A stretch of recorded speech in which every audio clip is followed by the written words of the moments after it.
तो guys, आज के वीडियो में देखने वाले Dragon Ball Super manga chapter 67 happy endings and then यहाँ पे भाई फाइनली मोरो आर्क खत्म हो जाता है और यहाँ पे सब गोकू को भाई कॉन्ग्रेचुलेट कर रहे होते हैं वॉर खत्म होने के बाद। और भाई यहाँ पे पूरी तरीके से खुशी का माहौल होता है एकदम से। और भाई इसके बाद हम देखते हैं वेजिटा यहाँ पे पूछता है वो फाइनल मैसिव पावर कहाँ से आई थी। गोकू कहता है मैं खुद श्योर नहीं हूँ बट मुझे इतना पता है और भी कोई अमेजिंग है अर्थ पे। वेजिटा यहाँ पे चिढ़िया आता है, वो कहता है कि मुझे ये मत बताओ, तुम्हें पता है कौन है वो, बताओ जल्दी क्या करो। गोकू बोलता है कि मुझे पता तो नहीं बट मुझे लगता है हम पता लगा लेंगे वो कौन है। और भाई इसके दूसरे सीन में हम देखते हैं यहाँ पे माजिन बू यानी कि भाई ग्रेट लॉर्ड्स ऑफ लॉर्ड्स और ऊप को। यहाँ पे लॉर्ड्स ऑफ लॉर्ड्स कहते हैं कि तुम ग्रेट सेवियर हो यूनिवर्स के। ऊप कहता है कि मुझे अभी भी नहीं पता आप किस बारे में बात कर रहे हो, बट आप हो कौन मिस्टर। यहाँ पे लॉर्ड्स ऑफ लॉर्ड्स कहते हैं कि मुझे अपनी तरह ही समझो। ऊप हंसता है और कहता है कि बट हम लोग एक जैसे तो बिल्कुल नहीं दिख रहे हैं। और वैसे लॉर्ड्स ऑफ लॉर्ड एकदम से यहाँ से गायब हो जाते हैं। यहाँ पे ऊप बहुत ज्यादा हैरान होता है, वो कहता है कि ये गए कहाँ, ये तो एकदम गायब हो गए। और वैसे ही वो सेंचुरी में पहुंचते हैं। और यहाँ डेंडे ग्रेट लॉर्ड्स ऑफ लॉर्ड्स को देख के कहता है कि ये एक ऑनर है आपसे मिलना, हमारी मदद करने के लिए बहुत बहुत शुक्रिया। और वैसे ही वो बू में ट्रांसफॉर्म हो जाते हैं। और यहाँ हरक्यूल एकदम से बू को देख के बहुत ज्यादा खुश होता है। वो यहाँ पे बोलता है कि मैं सो रहा था बट अब मुझे बहुत ज्यादा भूख लगी है। और यहाँ पे भाई डेंडे और मिस्टर पोपो एकदम से हैरान होते हैं। मिस्टर पोपो कहते हैं कि क्या इसके पास कोई भी मेमोरी नहीं है लॉर्ड्स ऑफ लॉर्ड्स की। और यहाँ पे हरक्यूल पूरी तरीके से खुश होता है और ये कहता है कि इससे बेहतर कोई टाइम नहीं है तुम्हारे फीस्ट के लिए। और भाई इन लोग की पार्टी चालू हो जाती है दूसरे सीन में। और ये पार्टी हो रही होती है हरक्यूल के गार्डन में।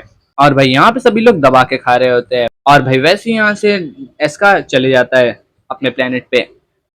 और भाई यहाँ पे ड्रैगन बॉल की मदद से एस्का ने इस पूरे के पूरे प्लेनेट को रिस्टोर कर दिया है और सभी के सभी एकदम वापस से ठीक हो चुके हैं। और भाई वैसे ही हमें दूसरे सीन में दिखाया जाता है प्लेनेट जून करके एक जगह। और भाई हमें कुछ दिन बाद का सीन दिखाया जाता है उसके बाद। और भाई यहाँ पे सभी लोग एक स्पेसशिप में होते हैं, गोकू, वेजिटा, बू, जैको और इरिको।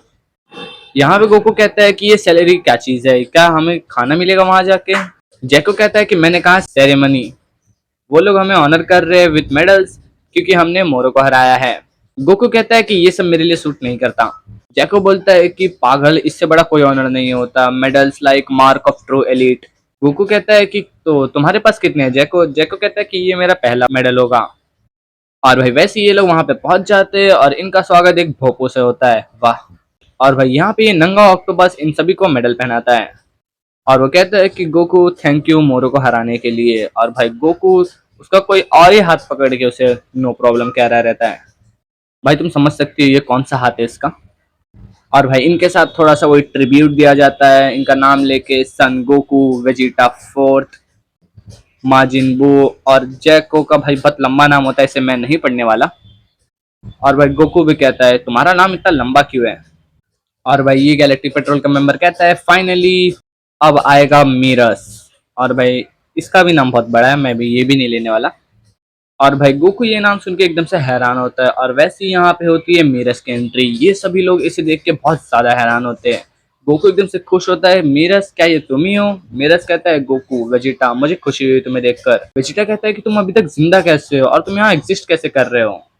और भाई वैसे ही हमें कुछ दिन पहले का सीन दिखाया जाता है जहाँ पे बीरस और वीस को समन किया गया था ग्रैंड प्रिश के द्वारा। ग्रैंड प्रिश यहाँ पे बोलते हैं तुम दोनों को कुछ तो आइडिया होगा मैंने तुम्हें यहाँ क्यों बुलाया है। बीरस बोलता है कि बट मुझे इसके बारे में बिल्कुल नहीं पता था, ये सभी चीजें वीस ने की है। वीस कहता है कि मैंने ये एक्सपेक्ट नहीं किया था कि मेरे हमारे रूल्स को वायलेट करेगा। ग्रैंड प्रिश कहते हैं कि आखिर मैं गलत था, उसे तुम्हारे केयर में रखना। वीस बोलता है कि मुझे माफ कर देना। ग्रैंड प्रिश बोलते हैं कि उसका वही फेट होगा शायद से। और भाई उसके बाद ग्रैंड प्रिश खुद ही कहते हैं कि मैंने उसे पर्सनली हटाया है एग्जिस्टेंस से टेम्परेरीली क्योंकि मुझे वापस से उसे एक मॉडल की तरह जिंदा करना है। बीरस कहते हैं कि क्या। ग्रैंड प्रिश कहते हैं कि अब उसकी एक लाइफ स्पैन होगी और उसके एंजल्स की पावर पूरी तरीके से चली गई है, उसके अलावा और कोई तरीका नहीं था उसे बचाने का। वीस पूछता है कि आपको इतनी दया कैसे आ गई। और वैसे ग्रैंड प्रिश कहते हैं कि एक्चुअली ये बंदा था जो अपनी लाइफ सेक्रीफाइस करने को तैयार था मीरस को बचाने के लिए। और भाई वैसे ही हमें सुप्रीम काय दिखाए जाते हैं। यहाँ पे भाई मीरस इसे देख के बहुत ज्यादा हैरान होता है। वो कहता है कि तुम यहाँ पे क्या कर रहे हो। और भाई यहाँ पे सुप्रीम काय कहते हैं कि मुझे माफ करना बट मेरे पास और कोई रास्ता नहीं था। मीरस चिल्लाता है, वो कहता है कि तुम्हारी हिम्मत कैसे हुई वैसे करने की, तुम और मैं सेम ही है, तुम्हें पता है ना अगर तुम मरोगे तो मैं भी चले जाऊंगा। और वैसे ग्रैंड प्रिश कहते हैं कि तभी भी तुम्हारी इन्वॉल्वमेंट तो है इस चीज़ में, तो मुझे तुम्हारे लिए एक पेनल्टी रखनी पड़ेगी। बीरस एकदम से हैरान होता है, कहते हैं कि कौन सी टाइप की पेनल्टी। और वैसे हम देखते हैं जेनो के गार्ड्स जो कि भाई नहा रहे होते हैं मस्त में स्पेस में। और भाई दूसरे सीन में हम यहाँ देखते हैं दोनों जेनो सुप्रीम का है और बीरस के ऊपर कुत्ता बना के इन्हें खेल रहे होते हैं इनके साथ, वाह। और भाई यहाँ पे वीस इनका टाइमर लगा के बैठा होता है, वो कहता है कि हॉर्सी बीरस और हॉर्सी कायोशिन यानी कि सुप्रीम का है। और भाई यहाँ दोनों जेनोस कहते हैं कि तुम इतनी जल्दी थको मत, तुम्हें और ज्यादा फास्ट चलना होगा। और भाई वैसे कहता है, और भाई वैसे बीरस कहता है कि एज यू विश सर। और भाई ये लोग उठ के कुत्तों की तरह दौड़ने लगते हैं। और भाई वैसे यहाँ पे बीरस को पता चलता है कि मीरस एकदम से पार्टी कर रहा है गैलेक्टिक पेट्रोल और गोकू के साथ। बीरस यहाँ पे कहता है क्या तुम मजाक कर रहे हो। और भाई हम दूसरे सीन में देखते हैं यहाँ सभी गैलेक्टिक पेट्रोल के मेंबर गोकू वेजिटा मीरस जैको बहुत खुश होते हैं और सभी लोग एक फाइनल फोटो खींच रहे होते हैं अपने मेडल्स के साथ। और भाई दूसरे सीन में यहाँ बीरस को मस्त वाली पड़ रही होती है दोनों जनों से, और वो कहता है सन गोकू तुम्हें इसकी कीमत चुकानी पड़ेगी। और भाई इसी के साथ गोकू और उसके दोस्तों का गैलेक्टिक पेट्रोल के साथ टाइम खत्म हो जाता है और यूनिवर्स में पीस वापस से आ जाता है। और भाई वैसे ही यहाँ पे जैको कहता है कि कितना पीसफुल डे है, और दूसरा गैलेक्टिक पेट्रोल का मेंबर कहता है कि जैको क्या तुम्हें अभी इस टाइम पे पेट्रोलिंग नहीं करनी चाहिए। जैको कहता है कि फिलहाल के लिए तो मैं साइबर पेट्रोलिंग करूंगा और मैंने अपना पेट्रोलिंग का काम खत्म कर लिया है। तो भाई वो मेंबर कहता है कि मुझे कुछ काम है प्रिजनर्स के साथ, तो तुम मेरे साथ आ रहे हो। और भाई वैसे यहाँ पे जैको बहाना बनाने लगता है कि भाई मुझे अभी और पेट्रोलिंग करनी है, वाह।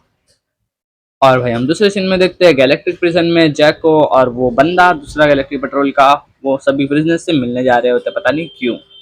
और भाई यहाँ ये लोग मिलने आते, एक प्रिजनर से पूछता है कि मेरे स्क्वाड के रडार ने कुछ तो अजीब सा सिग्नल पाया है जहाँ पे मोरो का एक्सप्लोजन हुआ था, क्या तुम्हें कोई आइडिया है वो क्या हो सकता है।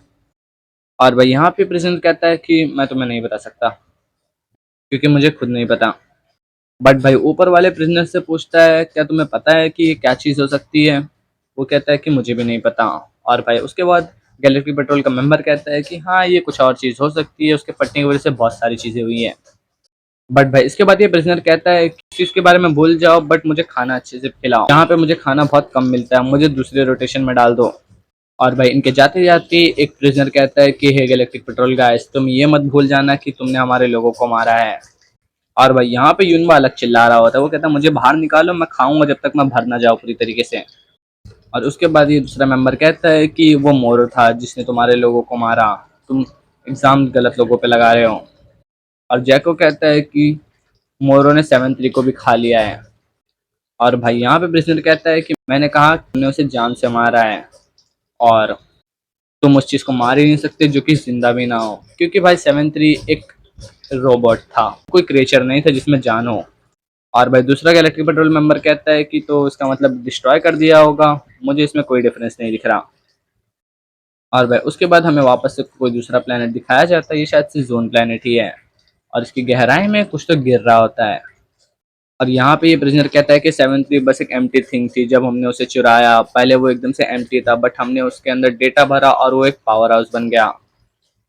और यहाँ पे गैलेक्टिक पेट्रोल का मेंबर कहते हैं कि क्या वो इतना ज़्यादा डेंजरस था, मुझे खुशी है कि वो ख़त्म हो गया। और भाई दूसरे सीन में हम देखते हैं यहाँ कुछ तो छोटी सी चीज़ एकदम गड्ढे में गिर रही होती है। बट भाई यहाँ दूसरे सीन में यूनबा कहता है कि क्या तुमने पूरी तरीके से चेक किया वो एकदम से ख़त्म हुआ है क्या नहीं। जैको बोलता है कि इसमें पूरी तरीके से क्या चेक करना, मोरो के जैसे वो भी पूरी तरीके से ख़त्म हो गया है तो हमारा टाइम वेस्ट होगा बस। यूनबा कहता है कि यानी कि तुम अभी तक श्योर नहीं हो। और भाई फाइनली हम यहाँ पे देखते हैं कि 7-3 का सर होता है ये चीज़ जो कि धीरे धीरे ज़मीन पे आके गिर रहा होता है। यहाँ पे दूसरे सीन में गैलेक्टिक पेट्रोल का मेंबर कहता है कि फालतू की बातें करना बंद करो, तुम्हारे पास मेरे सवाल का जवाब नहीं है, तो हमारी बात यहीं पे ख़त्म होती है। और भाई वैसे ही वो लोग वहाँ से चले जाते हैं। बट भाई यहाँ पे जैको कहता है कि हमें एक बार वहाँ जाके देखना चाहिए, सो वो दोनों वहाँ पे चले जाते हैं देखने के लिए। बट भाई यहाँ पे जैको सब कुछ चेक करने के बाद भी वो कहता है कि उसे कुछ नहीं मिला यहाँ पे। और भाई यहीं पे जस्ट हम देखते हैं कि यहाँ पे कोई तो दो चोर होते हैं जो कि 7-3 के हेड को चुरा लिए होते हैं। और भाई वो लोग इन दोनों को जाने का इंतजार कर रहे होते हैं, जैसे ही वो लोग चले जाते हैं वो भी वहाँ से भाग के अपनी स्पेसशिप में उड़ जाते हैं। और भाई यहाँ जैको कुछ तो शॉपिंग करता है अर्थ से और वो लोग वहाँ से उड़ जाते हैं वापस से। और भाई उसके कुछ महीने बाद अर्थ से बहुत दूर कहीं यूनिवर्स में एक स्पेसशिप में हम कुछ देखते हैं। यहाँ पे भाई मास्टर गोची नाम का कोई तो लीडर होता है इनका, यहाँ पे इसका एक सर्वेंट कहता है कि हमने सारा का सारा डेटा अदर यूनिट्स में कॉपी कर लिया है। ये कहता है कि अच्छी बात है, और उसका सर्वेंट कहता है कि तो अब सभी इक्वल कैपेबिलिटीज के हैं। और भाई यहाँ पे इनका लीडर कहता है कि मैंने कभी एक्सपेक्ट नहीं किया था 0673 इतना ज़्यादा पावरफुल होगा, और ऐसा लग रहा है कि सगानबो के जितने भी मैन थे वो सभी लोग अब ख़त्म हो चुके हैं, और अब हमारे लिए टाइम है इस यूनिवर्स पे रूल करने का। बट भाई वैसे यहाँ पे एक और छोटी सी स्पेसशिप आती है जिसमें कोई तो बैठा होता है। वो कहता है कि हाँ ये वही शिप है, ओटमील। और इससे कोई तो कांटेक्ट करके कह रहा होता है कि करेक्ट ग्रेनोला, बट ध्यान रखना अपना, वहाँ पे बहुत सारे लोग हो सकते हैं ऑन बोर्ड। और भाई फाइनली हमें इसका चेहरा दिखता है। वो कहता है कि सपोर्ट के लिए प्रिपेयर रहना। और भाई इस बंदे का नाम होता है ग्रेनोला। और भाई वैसे ही ये इनकी शिप पे घुस जाता है जाके, और एकदम से ये सभी पे अटैक करने लगता है और सभी को आराम से हरा भी दे रहा होता है। और वैसे ही भाई उस पे शिप का लीडर कहता है कि सभी सभी सोल्जर्स को एक्टिवेट कर दो। और भाई वैसे ही यहाँ पे 7-3 की बहुत सारी कॉपीज आ जाती हैं। और यहाँ पे ग्रेनोला कहता है कि तो फाइनली ये लोग यहाँ पे हैं, मैं सभी लोगों को देख पा रहा हूँ। और वो बस यहाँ पे सोच रहा होता है कि इनमें से कौन सा ओरिजिनल है। और यहाँ पे ये एक एक करके सभी को हराने लगता है। और भाई वो कहता है कि यहाँ पे मेरा टारगेट है ही नहीं। और वो एकदम से हराते हराते एकदम वो अंदर पहुंच जाता है, और वो फाइनली देखता है कि जो ओरिजिनल वाला था वो एकदम से कांच के चेम्बर में बंद है, और वो अभी तक हील हो रहा है। वो कहता है कि तो 0673 मिल गया मुझे फाइनली। और गाइस इसी के साथ ये वाला चैप्टर यहीं पे एंड हो जाता है। और गाइस यहाँ से शुरुआत हो चुकी है एक नवे आर्क की, जिसका नाम है ग्रेनोला आर्क। सो गाइस अगर तुम्हें वीडियो अच्छी लगी तो लाइक एंड सब्सक्राइब जरूर कर देना। तब तक के लिए stay tuned for the next part.